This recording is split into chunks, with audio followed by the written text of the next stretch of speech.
I pulled the mask over my face and crept up the stairs, my excitement mounting with each creaky step. I felt the heat of my own breath, unable to fully escape through the mouth slit. When I got to the top, I cracked open the basement door and peered into the living room through 2 round eye holes. She wasn't there, but I knew where she was. I could hear tap water running. She was in the kitchen. I slipped off my shoes and walked slowly, carefully, across the hardwood floor. The rush of running water grew louder, and then I heard the sound of someone talking. Did she have visitors? I took a few more quiet steps. No. She was listening to a podcast over the speakers. I stuck my head around the corner, and there she was at the sink, her back towards me, her long brunette hair pulled up into a bun. I took a deep breath. It was hot in there, under that heavy mask, but I couldn't take it off. Not until it was done. It was time. I moved quickly until I was right behind her. I reached out and grabbed her shoulders. She snapped her head around as she got a good look at me.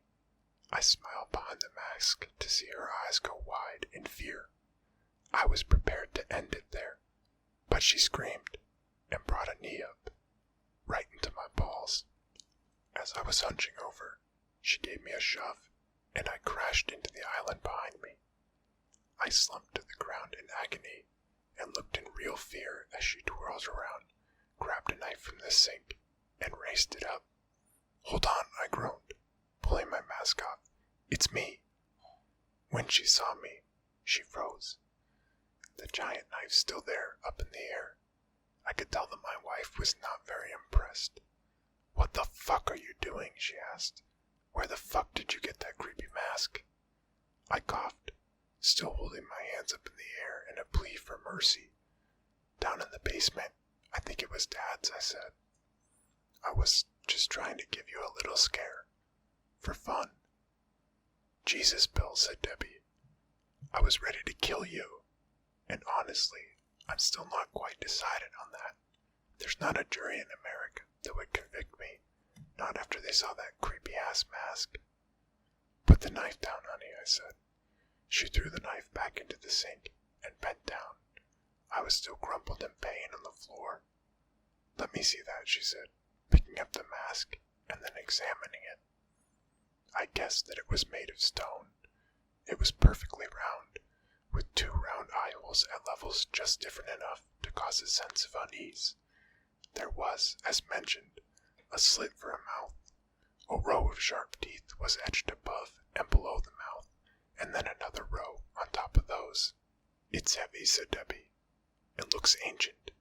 Do you think your father found this on one of his exhibitions?" "Yes," I said, starting to recover a little.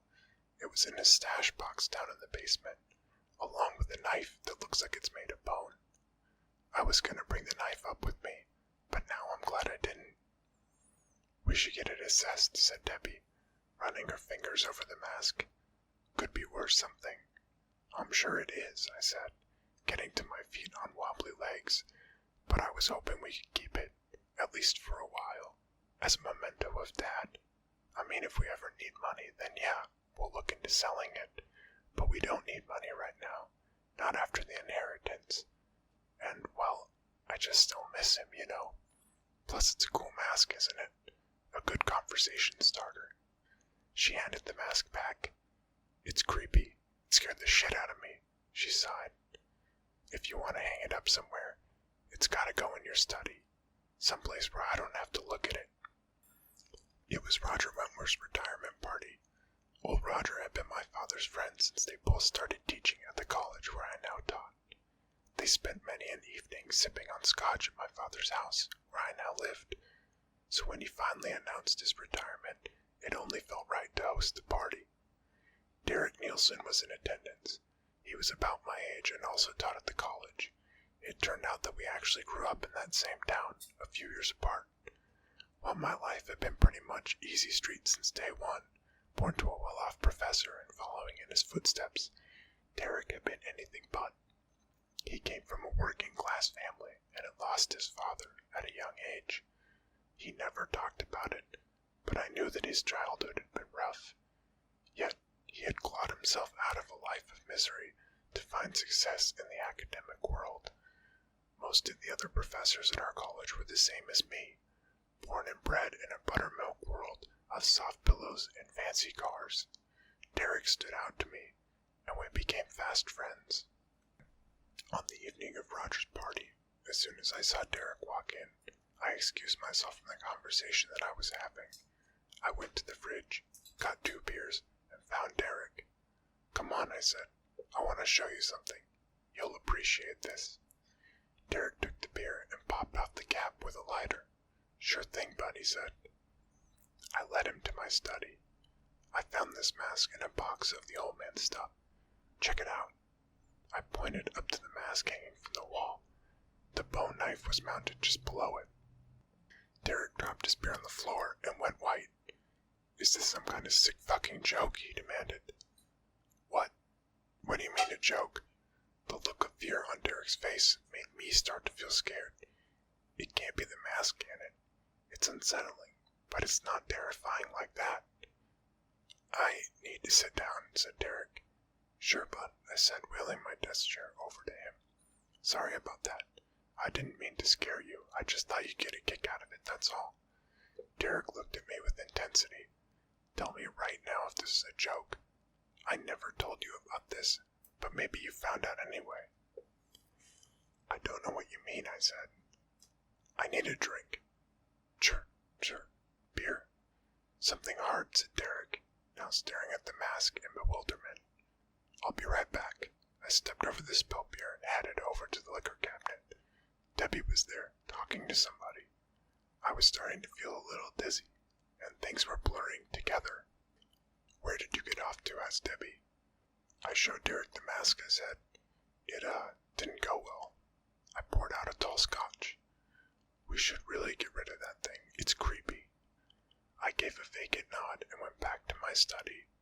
Derek was still sitting there, transfixed by the mask. I handed him the scotch, and he looked at me with a start.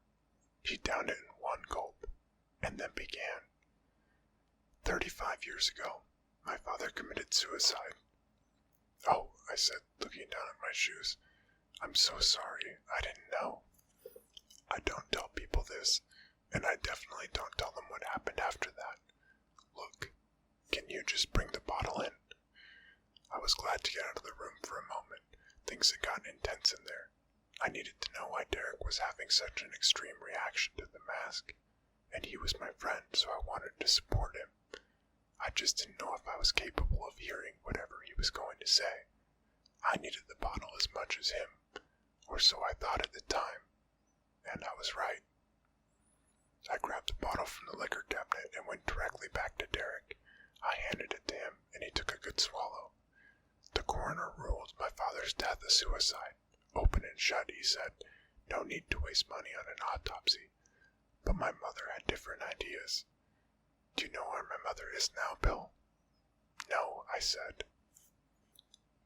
"She's in the place where they pad the rooms and scribble and color in books all day."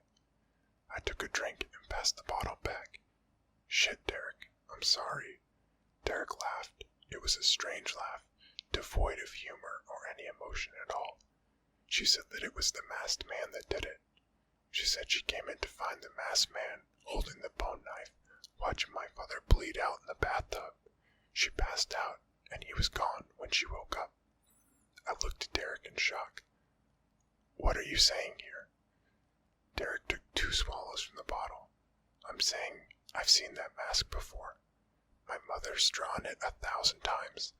The round face, the round eyes, the double teeth, that knife too. The bone knife." I heard the words that he was saying, but I couldn't process them. "Now you're the one fucking with me," I said at last. "I gotta admit, for a minute there you had me. Now come on and pass that bottle over." "I'm calling the police," said Derek. Then he did. I remember when my parents had the basement redone. I was 10 years old. It was an old house and the foundation used to be set on boulders with a dirt floor. It started to fail, so they spent a lot of money to have it all reinforced with concrete. A thick slab was poured on the floor. The bodies weren't difficult to find. The initials had been etched into the wet concrete, and when the floor was broken apart under police orders, each victim was resting right under his or her initials. 11 bodies in all, and those were only the ones in the basement. It's not clear how many there were, like Derek's father, that never made it down there. All of a sudden, my father's late nights at the office when I was a kid started to make sense. We've since moved out of the house, and it's on the market. Nobody will buy it. I don't blame them. Derek won't return my calls. I don't blame him. I never did anything wrong, but my father did things that were very wrong, and I am his son. I wish I'd never found that mask.